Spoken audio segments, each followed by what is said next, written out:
intenção nunca foi e nunca será produzir milhares de astrônomos, que eu acho que a sociedade não precisa de milhares de astrônomos. Mas a sociedade precisa de pessoas, de cidadãos que apreciem a ciência.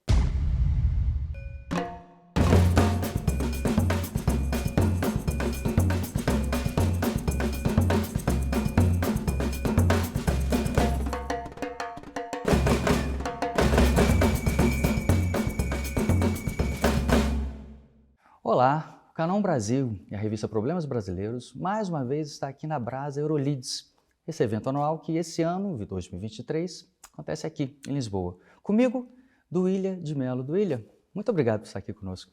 Prazer é meu, obrigada pelo convite. Duília, você é uma referência na astronomia brasileira, você é professora titular numa universidade americana, você já fez vários trabalhos com a NASA como consultora. O que faz uma menina do interior de São Paulo, Jundiaí, que viveu no subúrbio do Rio de Janeiro, se vê trabalhando na NASA, descobrindo estrelas em lugares estranhos, analisando colisões de galáxias? Como? Como que aconteceu? Como de lá de Jundiaí a NASA? Pois é. É claro que não era previsível que isso fosse acontecer, né? Mas eu acho que é um passo de cada vez, né? A gente vai melhorando sempre, até que um dia a gente realiza os sonhos, né? E sempre fui muito, assim, ambiciosa com a minha carreira, que eu queria saber mais, eu queria passar conhecimento para frente. Então, eu queria, estar lá junto com o pessoal da NASA, e aconteceu mesmo, né? Tudo até meio imprevisível, mas possível. Você veio de uma família que as pessoas, por circunstâncias da vida, não tinham nem ensino superior, né? Não. Me lembro, eu já ouvi você falando de quando sua mãe foi levá-la para visitar um observatório no Rio de Janeiro. Ela nem sabe, talvez nem você soubesse direito o que era aquilo ali, né? Isso. Então, eu falava que eu queria ser astrônoma, né? Que eu queria entender o universo. Uhum. Ninguém sabia o que era astronomia lá em casa, né? Meu pai queria que eu fosse dentista. Aí a minha mãe falou, gente, mas não sabemos o que é astronomia, não... vamos lá então na universidade saber, né? Até hoje a gente não sabe bem como que ela descobriu, porque é antes da internet, né? Então, como que você pergunta, como é que você fica sabendo? Ela também não lembra. E aí a gente morava no subúrbio do Rio, a gente pegou o ônibus lá em Braz de Pina, de onde eu venho, e fomos para o centro do Rio, subiu a ladeira do Pedro Antônio e chegar no Valongo. Foi uma experiência incrível e eu amei muito. Ela não estava muito segura que eu devia fazer aquilo não, mas eu adorei. Mas ela entendeu o que aconteceu lá ou você falou, mãe, é isso, não importa? No início ela não entendeu. Ela falou, mas como você vai viver disso? Aí eu falei para ela, mas os professores daqui, da UFRJ, do Observatório do Valongo, vivem disso, por que eu não posso ser um deles? Foi aí que caiu a ficha, que ela entendeu que cientista também é professor universitário, as pessoas conectam, e aí foi que houve a aceitação da carreira. Duília, e como é esse trabalho na astronomia? Você tem uma relação longa com vários telescópios, desde que ficou aqui no Chile, no mundo inteiro, o da órbita terrestre, o Hubble, mais recentemente as imagens do James Webb. A gente até conversava, né? Eu vi uma foto sua, você com o James Webb ao seu lado, rindo, como se tivesse tirado uma foto lá do amigo, uma selfie, né? Assim. Como é o trabalho para as pessoas que, como eu e sua mãe, não sabemos exatamente qual é o trabalho de uma astrônoma? Qual o trabalho? Como é vasculhar o universo? Qual é a abordagem? O que você faz quando você inicia um novo projeto? O que é vasculhar o universo? Então, a gente usa os telescópios, são os nossos instrumentos, né? A gente primeiro tem que fazer as perguntas para poder depois decidir que instrumento vai usar. Então, dependendo da sua área de interesse, que você tem aquela curiosidade sobre aquela determinada galáxia, ou determinada estrela, ou determinado fenômeno astronômico, você decide qual o equipamento que você quer usar. Se precisar do Hubble, você pode pedir tempo para observar com o Hubble. Você pode ir também lá nos arquivos do Hubble, que tem muita coisa já observada, e utilizar os dados do Hubble para responder as perguntas que você tem. Ou você quer ir para a montanha, lá no Chile, ou mesmo no Brasil. O Brasil também tem telescópio em Itajubá, ali no Laboratório Nacional de Astrofísica. Também, se for, aquela condição for o suficiente, porque o Brasil não é muito bom, porque o sítio do Brasil é úmido, né? Nossas florestas, nossas montanhas têm florestas, elas não são secas como as chilenas. Por isso que a gente vai para o Chile. Então, se você precisar das condições de umidade e de noites muito escuras, como as do Chile, você pode pedir para observar no Chile também. É muito competitivo, sabe? Conseguir o tempo de observação. Mas, se você trabalhar em equipes, que é uma coisa que eu sempre fiz, as chances aumentam de você conseguir o tempo. E aí você vai para lá. Aí pega a mala e vai. E colhe os seus dados, leva para casa. Hoje em dia, antigamente a gente levava mesmo, carregava as fitas de dados. Atualmente não, eles mandam tudo pela internet. Hoje em dia é mais confortável. Então você vai obter os seus dados. Muitas vezes você não precisa ir. Você pode pedir para que observem para vocês e eles enviam os dados também. Sim. E no caso dos satélites é a mesma coisa, você envia o seu projeto, se for aceito, aí eles vão observar para você ou não. E como se dá, por exemplo, uma das suas áreas, e me corrija se eu estiver errado, provavelmente estarei, foi quando você tinha duas galáxias que se aproximavam com formatos distintos entre si, e na sua observação você de repente viu alguma coisa que não devia estar lá. Esses momentos que a gente, talvez um momento eureka, nossa, uau! Tem isso aqui, eu estou sendo a primeira, e em alguns momentos da sua carreira você descobriu coisas que não se sabia ainda. A dimensão da maior galáxia conhecida, a galáxia estava lá, mas ninguém tinha medido, e você mediu. É um momento especial na carreira de uma pessoa que vive na busca da vastidão e de repente eu encontrei isso aqui antes de que todo mundo. Como é que é esse trabalho ser pular de alegria? Como é que é essa coisa? É legal. Tem o caso da supernova. O caso da supernova, eu acho que é mais assim esse momento eureka. Porque eu não estava procurando por uma supernova. A supernova é uma estrela que explodiu, né? Tem gente que fala, você descobriu uma estrela. Eu falo, não. Ao contrário disso, quase. Eu vi uma estrela morrer. Então, a estrela que explodiu, né? E aí, você não tem aquele momento eureka assim imediatamente, porque você não tem certeza que foi você a primeira, né? Sim, sim. E no caso, o telescópio que eu estava usando, ele não fazia uma imagem também, ele tirava um espectro. Então, a gente via a composição química daquilo que a gente estava observando. Então, não era uma coisa assim muito óbvia que eu tinha visto uma estrela explodir. Na noite seguinte, quando o encarregado do observatório lá no Chile foi num outro telescópio, tirou uma imagem da galáxia que eu tinha observado, que tinha lá uma supernova, e que eu falei, uau! E aí é que é o momento eureka. Muito legal. É legal também essa sensação de que a sua curiosidade te levou a uma descoberta, né? Eu acho que isso que é bacana também. Então, no caso aí, você mencionou duas galáxias e não tinha um negócio que não devia estar ali, isso aí são as bolhas azuis, né?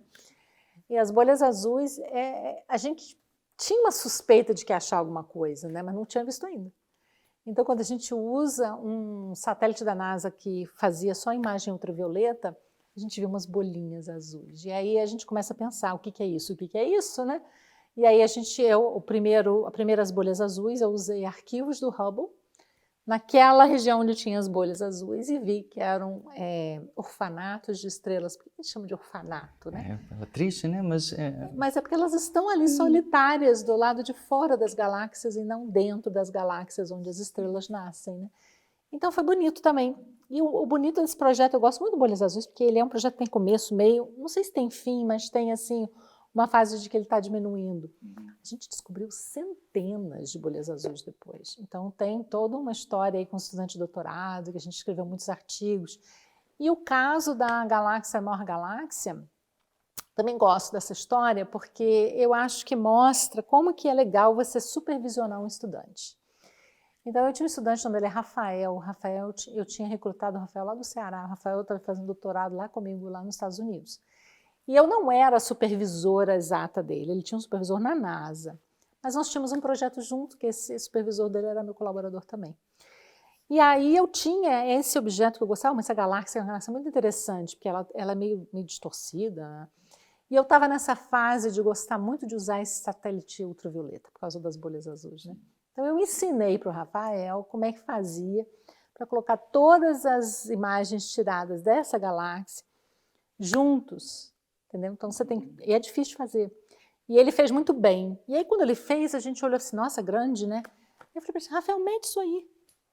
Quando a gente mede o negócio, ele aprendeu a medir, porque não é muito fácil também. Quando ele mede, a gente vê, gente, é 5 vezes o tamanho da Via Láctea. Deixa eu perguntar um outro aspecto da ciência. A gente até comentava um pouquinho antes, assim, de quanto a ciência, talvez mais do que todas, a astronomia às vezes mexe com alguma coisa que vai além apenas do conhecimento do intelecto. Digamos, uma espécie de dimensão filosófica da astronomia. Eu sempre lembro do Carl Sagan, quando, eu acho que foi a Voyager 1, que quando ela estava perdendo contato com o planeta, ele pediu para ela dar uma olhadinha para trás, para tirar, sei lá, uma última foto da Terra. Voyager, acho que é o equipamento humano que está mais distante aqui da Terra, né? Um e a 2, um deve estar na frente da 2 até hoje. Eu acho que, na verdade, a 2 está mais na frente. Elas são contemporâneas, viu? Sim, uma logo depois da outra, né? Aí, quando olhou para trás, viu aquele pontozinho lá que ele chamou de Pale Blue Dot, né? O pálido ponto azul.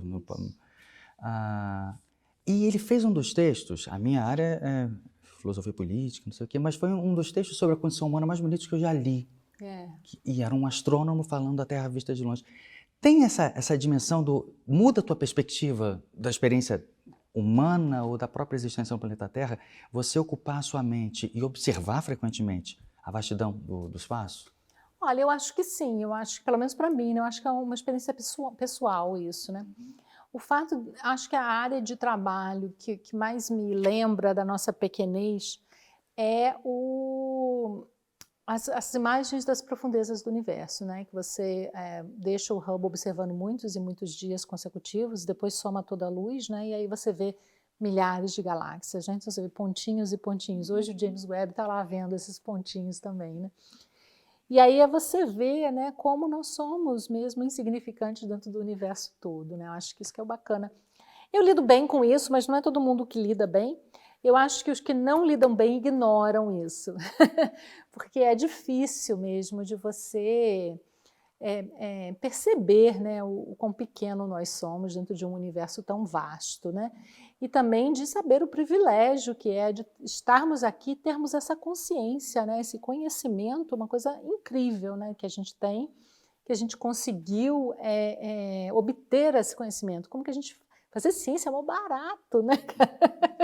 Fazer ciência é você olhar para ali e entender por que chove, entender por que está nublado e por que não está, e por que tem sol, entender como que a luz do sol é produzida, né? Isso é muito legal, né? E exige investimento. O investimento pode vir na iniciativa privada, mas em todo o mundo há sempre um investimento que deve vir do Estado até para que haja a produção científica permanente, né? No Brasil, houve, nos últimos anos, um corte muito significativo nos investimentos, tanto na atividade laboratorial, de pesquisa, quanto mesmo no ensino superior.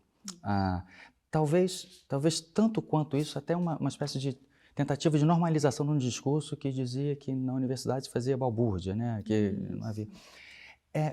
O quão isso é, porque é necessário, por exemplo, na astronomia você precisa de determinados equipamentos. Você já está numa posição que você consegue muito, mas para o estudante que está começando no Brasil, os equipamentos têm que, em grande medida, estar no Brasil, tem que aprender pelo menos a mexer nas máquinas. Como está a situação da astronomia, especificamente no Brasil, e se houve uma piora ou se já se vê algum tipo de melhora nos últimos anos? É muito grave mesmo a situação, principalmente da pós-graduação, né? Porque eu sou muito orgulhosa de toda a educação que eu tive, né? Eu fiz o FRJ, eu fiz mestrado no INPE, eu fiz doutorado na USP, eu sempre tive bolsa. Então eu tive bolsa de tudo, bolsa da CAPES, CNPq e FAPESP. Então, isso aí, de repente, tudo isso que possibilitou a mim ter a carreira que eu tive, muitos não tiveram nos últimos 4 anos, né? Então, é muito triste ver isso, né? Eu tentei dar um pouquinho de volta nessa época, eu tive mais alunos lá na universidade, alunos do Brasil, com bolsas americanas, ninguém tem bolsa do Brasil. Mas eu vejo os meus colegas no Brasil com dificuldade também de manter os projetos atuantes. Agora, o bom do brasileiro, do cientista, do astrônomo brasileiro, é que ele tem muitos colaboradores internacionais também. Então, eu acho que isso manteve a qualidade também da pesquisa, e o brasileiro é muito inovador e ele sempre conseguiu fazer pesquisa com poucos recursos, né? O que é uma pena, porque se tivesse mais recursos ainda faria melhor, né? Então, o que eu vi menos foi presença de brasileiros em conferências, congressos, e isso é muito importante. Isso Não é assim desnecessário, pelo contrário, é necessário. É quando a gente vai a congresso, que a gente vai às conferências, aos simpósios, que a gente aprende o que está sendo feito hoje, né? A ciência de hoje, a ciência da fronteira. E é a oportunidade que a gente tem de fazer a conexão com os cientistas que estão trabalhando na fronteira e mostrar o nosso trabalho também, né? Então, isso eu acho que os brasileiros tiveram menos chances de fazer isso durante os 4 anos, né? Mas mesmo assim, eu acho que a comunidade é muito resiliente, uma comunidade nova, a gente vê que tem vários deles aqui. É muito bonito ver isso e ver o astrônomo jovem despontando. Hoje a astronomia é muito maior do que era quando eu estudei. Hoje eu já não conheço todo mundo, antigamente eu conhecia todo mundo. E eu tenho muito orgulho de ver a qualidade da astronomia brasileira. Essa preocupação que você tem com a formação, a gente está falando de jovens já começando sua carreira adulta. Mas você tem uma outra preocupação com jovens, bem jovens, crianças mesmo, né? De levar o encantamento da ciência e talvez uma parcela dessas crianças chegar a trabalhar com ciência. Mas você participa frequentemente de um trabalho que tem ali na Maré, que é do lado da cidade universitária, no Rio de Janeiro, uma favela conhecida como Favela da Maré. Você tem processo. Você já fez até livro infantil do meteorito, era Pedro o nome do meteorito, Pedro, né? Isso, de um livro infantil para que as crianças se encantassem com aquela pedra que cai do céu. O que é aquela pedra, né? Tem o triste meteoro do Benegó, né? Que você já ouviu, quando ardeu em chamas o Museu Nacional, sobrou quase que só ele ali na muito frente, triste, né? Aquele dia eu chorei naquele dia. Todo mundo chorou, né? Nossa, ainda bem que eu consegui levar as minhas filhas, que eram bem pequenininhas, e elas visitaram. O Benegó tá lá bem, viu? Não, o Benegó, O Benegó sobreviveu. Como é fazer isso? Não mais atrair jovens ou tentar fazer com que eles tenham boas condições, mas tentar atrair crianças para a área científica, especificamente para a astronomia, que seja além de necessária a ciência e o conhecimento, mas também crianças, né? Divertida. Como é esse seu trabalho, essa preocupação de você que está acostumada no mais alto nível, como você estava mencionando, na fronteira do conhecimento, de repente ir para uma criança que não sabe quase nada e tentar atraí-la? Como é esses dois mundos? Como são esses dois mundos? É bacana, mas é difícil, né? E é também muito revelador, né? Porque a criança ela é muito honesta, né? Ela sempre fala o que ela pensa.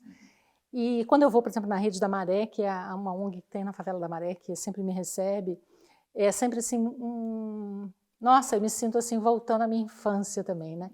E conversar com eles é mostrar um pouquinho do que eu sei para eles, né? Tentar encantá-los com a beleza do universo. Então, eu tenho um anel de meteorito, sempre levo meu anel, as crianças... Eu vi você na TV com isso, bem para tocar, você não é? Olha. Então, as crianças gostam, as crianças apreciam, elas são curiosas, elas fazem pergunta. Mas a minha intenção nunca foi e nunca será produzir milhares de astrônomos, que eu acho que a sociedade não precisa de milhares de astrônomos. Mas a sociedade precisa de pessoas, de cidadãos que apreciem a ciência e que entendam que é importante a gente investir em ciência, porque no final é dinheiro de imposto de todo mundo que vira ciência, né? Porque a maior parte da ciência é feita nas entidades governamentais, né? Nas universidades públicas, nos institutos de pesquisa, nos laboratórios, são laboratórios nacionais, né? São esses os grandes centros de pesquisas brasileiros e do mundo. Geralmente é dinheiro de imposto. Então, como todo mundo paga imposto, é importante que o cidadão entenda a importância desse investimento, né? Então, eu faço isso também nos Estados Unidos com os meus estudantes. Eu tento motivá-los a ver a importância que é a gente entender o universo, por exemplo. Por quê? Mas isso não afeta a minha vida no dia a dia. Afeta sim, você não tem um GPS aí, isso aí é fruto da ciência, né? Não tem uma luz de LED aí, isso aí é fruto da ciência. Tudo, o seu celular é fruto da ciência.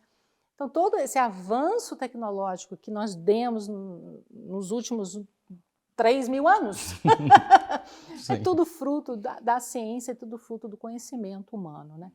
Então, é essa a minha intenção quando eu vou lá na criança e falo com ela e mostro para ela como é bonito eu saber que os elementos químicos do meteorito são os mesmos elementos químicos. Aqui tem ferro, é o mesmo ferro que tem dentro do meu sangue, do seu sangue, do sangue da criança. Então, isso aí é que eu acho bacana fazer isso e acho importante fazer isso. Falando desse aspecto do encantamento, também já tocando uma segunda questão, que são a necessária presença, tem crescido muito, é verdade, mas de mulheres nas ciências exatas e na astronomia especificamente. Eu nasci 2 meses antes de a última pessoa ter pisado na Lua, faz 50 anos. Agora a NASA está se preparando, se não me engano é para 2024, não sei se está sendo atrasada, para voltarmos, enquanto espécie humana, a pisar na Lua na missão Artemis, né? Eu queria duas perguntas. Primeiro, a importância desses símbolos, de você olhar para a Lua e saber que tem gente lá, para reencantar as pessoas com o que é possível fazer através da ciência. E um segundo aspecto, a própria ideia da missão Artemis, a Artemis irmã de Apolo, né, missão de Apolo, e o fato de que há um comprometimento público, pelo menos da NASA, de que entre as primeiras pessoas que pisaram novamente na Lua depois de tanto tempo, a ideia seria até que a missão agora fosse permanente, né, manter uma base lá.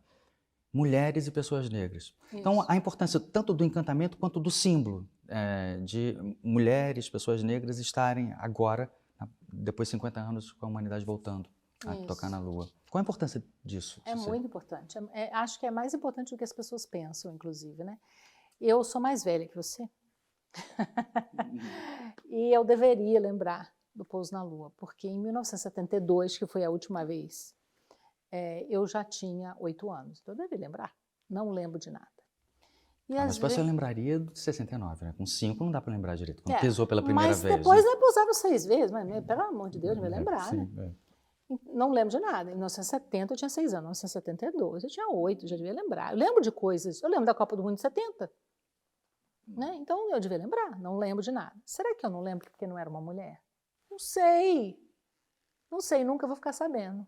Eu só sei que eu não lembro. Eu acho que as minhas filhas, elas estão loucas com essa ideia de que há uma mulher que vai pisar na Lua agora. Estão absolutamente absortas pela expectativa de ver. Porque é muito emocionante, né? E até porque se fala mais disso hoje em dia também do que se falava. Antigamente se aceitava que era um homem, era praticamente um voto vencido ali, né? Mas eu realmente não me lembro da ida à Lua. Eu não sei, porque imagino que se falava na escola, né, gente? Será que não? Não lembro de nada. Eu pergunto para o meu irmão mais velho que eu, 5 anos mais velho, eu pergunto para ele se ele se lembra. Ele falou que se lembra, mas que não é uma coisa assim muito presente na memória dele, mas que ele lembra. Eu não lembro nada. Absolutamente nada. Absolutamente nada, o que é muito triste. Mas sou muito interessada na missão Artemis. Acho que vai ter assim uma repercussão enorme. E o fato também da representatividade de pessoas de cor também é muito importante, né? E provavelmente teremos também o primeiro asiático, que também é muito importante. A vice-presidente americana Kamala Harris esteve no Japão e ela anunciou que o primeiro astronauta internacional será um japonês, olha só.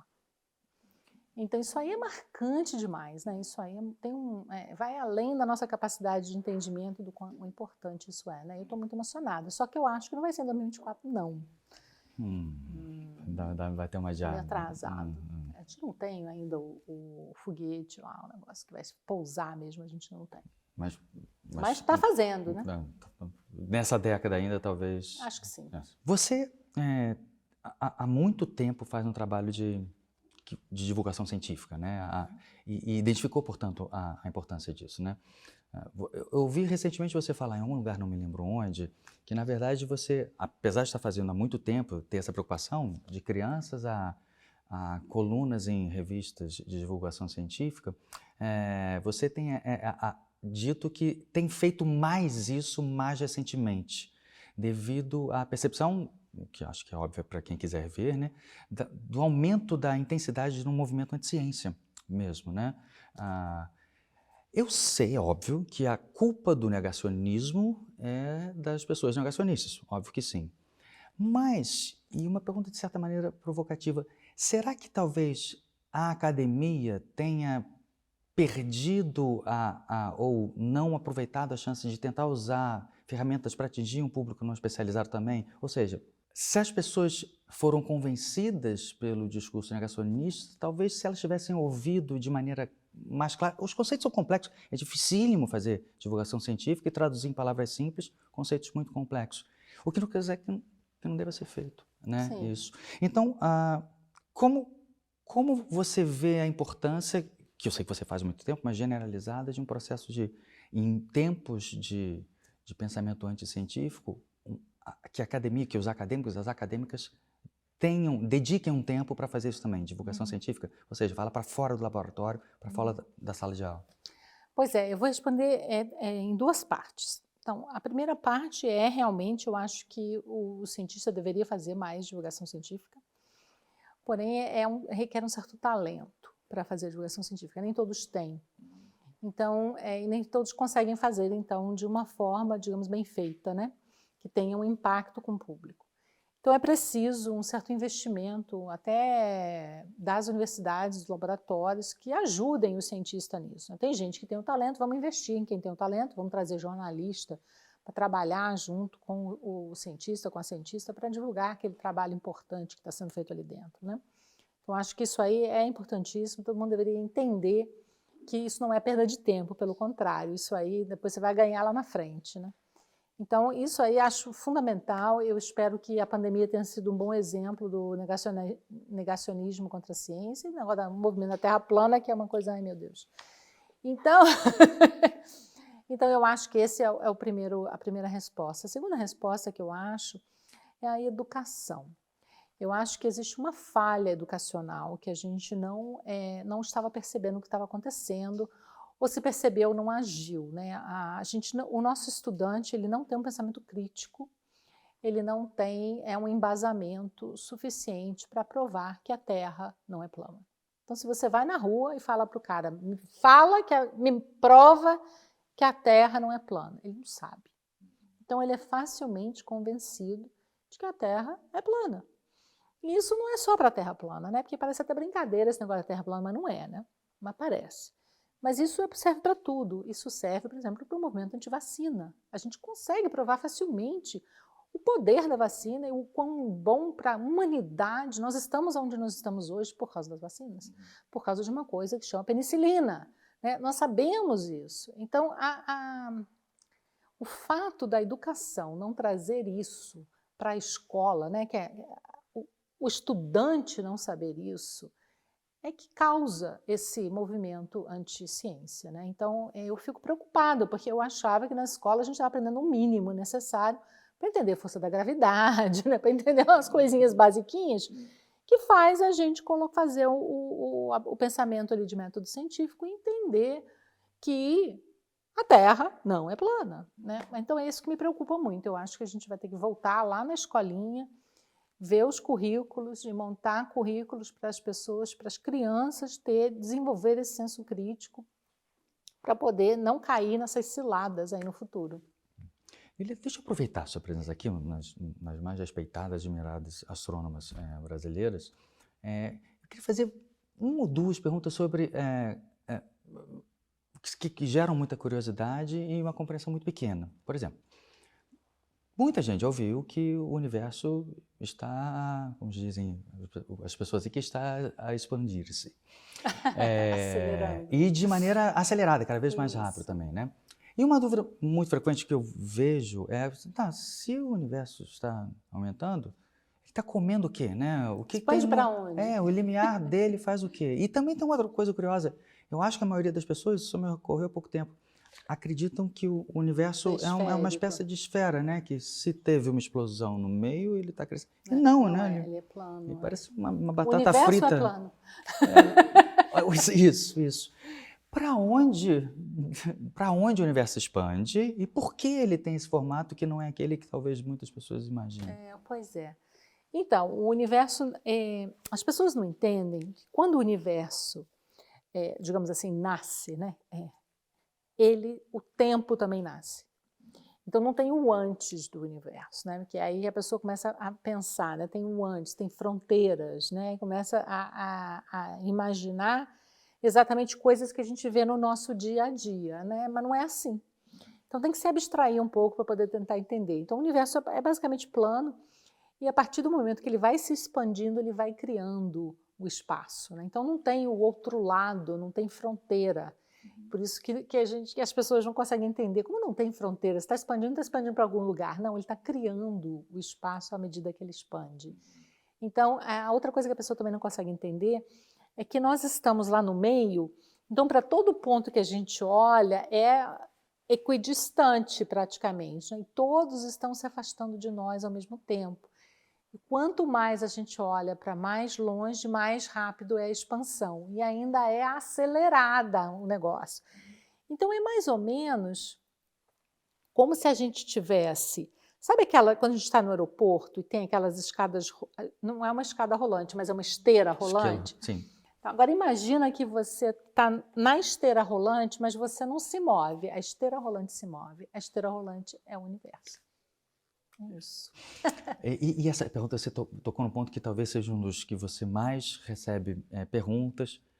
Às vezes até provavelmente se vem de um campo talvez religioso, como se fosse aquele Deus das lacunas, né? Se você não explica isso, então... Criador. Isso.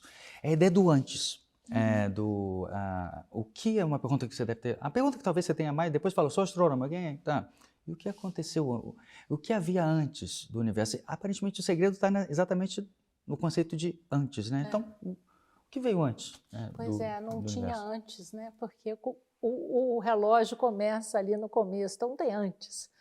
Agora, quem que aciona o negócio é que é o problemático, né? E aí é a necessidade do Criador, que é mais uma vez aquela coisa que a gente tem de a gente olhar nas nossas redondezas, na nossa natureza, e sempre ver a necessidade, né? Não nasce do nada, né? Tem uma semente, tem um pai, tem uma mãe, tem um Criador, tem algum fenômeno que a gente olha aqui e a gente tenta ver o universo assim. E se é um Criador, eu não sei. Né? Os religiosos dizem que... E eu trabalho na Universidade Católica, né? Então a gente tem lá a permissão do Vaticano. O Vaticano acha que é realmente o Criador. E nesse aspecto, eu gosto muito de citar isso, porque é um irmão... o irmão Guy Consolmagno, ele é o diretor do Observatório do Vaticano, ele é astrônomo, inclusive ele é especialista em meteoritos, ele é maravilhoso. Eu estive com ele agora lá em Roma. O Guy fala que o Deus dele é um Deus maestro, é um Deus que não é um Deus microgerenciador, não, que vai lá e fica ali dizendo, não, vai acontecer isso aqui assimzinho nesse planetinha, não. É um Deus que vê o universo todo e rege o universo de uma forma geral, né? Então, acho bonito essa visão e eu tendo a gostar dessa visão do Criador Maestro. E uma última pergunta, Duília. Seu trabalho de divulgação científica, lá atrás você criou um blog que eu acho que o nome era Mulher das Estrelas, que parece o nome de super-heroína da Marvel, né? Mas, e você continua com esse trabalho, né? Você tem uma coluna numa revista de divulgação científica no Brasil, que são Mulheres das Estrelas, né? Você e duas outras astrônomas. E uma coisa muito interessante de falar de mulheres, porque não é uma forma de chamar a sua atenção, tá? O nome é bom também, né? Mas é uma descrição, né? Você mesmo que falou há pouco tempo de supernovas, que seria uma estrela morrendo, simultaneamente é o que espalha tudo que há no universo. Há uma frase muito comum, e você usa muito frequentemente, que nós somos feitos de poeira das estrelas. Isso. Por quê? Por que nós somos feitos de poeira das estrelas? Porque as estrelas explodem, né? E lá dentro elas formaram todos aqueles elementos químicos que agora são lançados para o meio onde a estrela estava, né? E dali vai nascer outras estrelas, outros planetas e até a vida. Pelo menos em um caso, que foi o nosso, né? Porque a gente não achou a vida em outro lugar ainda, mas a gente sabe que nessa estrela isso aconteceu. E o Sol não é uma estrela de 4,5 bilhões de anos, o universo tem 3,7, então teve outras gerações de estrelas antes do Sol. E o Sol, então, ele já nasceu de um meio que era enriquecido quimicamente, como a gente fala, né? E aí a gente consegue explicar, então, até a evolução da vida ali na Terra, dentro dessa sopa química que tinha ali, que deu início ao Sol e ao Sistema Solar de uma forma geral, né? Então, é isso, nós somos poeira de estrelas. Eu sempre falo, respira fundo, sentiu o oxigênio, o cheirinho de estrela? Duília de Mello, muito obrigado pela conversa, tá bom? Foi ótimo. Tá bom? Obrigada. Obrigado mesmo. Deixa eu tocar nesse meteorito. Deixa.